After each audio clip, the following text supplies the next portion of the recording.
Punisher's plot armor is insane. Seriously, Frank Castle's thick-ass plot armor gives Batman a run for his money. This man has taken on the Avengers by himself. Of course he has plot armor, right? Frank Castle lives in this world of gods and monsters and super beings, 90% of whom seem to live in New York for some reason, and living in this shared world means he has to come across and interact with these beings and inevitably fight some of them. And Frank is just some guy. But again, he's just some guy, kind of like how Bruce Wayne is just some guy.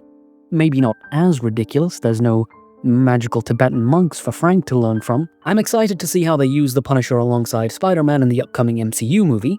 I think their relationship might be reminiscent of his relationship with Daredevil, but I'm sure they'll come up with something interesting. And fun fact, Punisher's first ever appearance was actually in a Spider-Man comic hired by the Jackal to take Spidey out. Anyway, some authors try to keep Punisher street level, taking out criminal gangs and cleaning up the city's dirty underbelly, and maybe taking on some of the less powerful threats like Bullseye.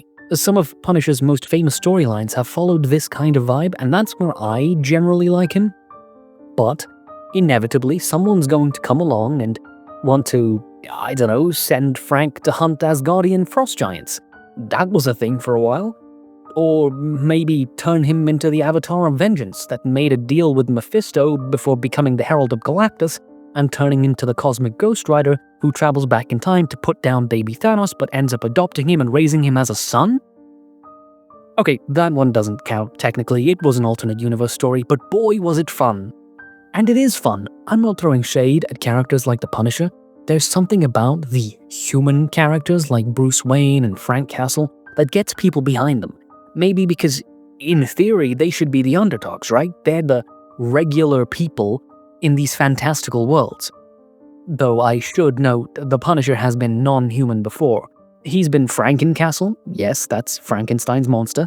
He's had access to the weapons of heaven, yes, literal heaven, and even been the leader of a magical ninja cult. But just for fun, let me highlight some instances of human Frank's ridiculous plot armor.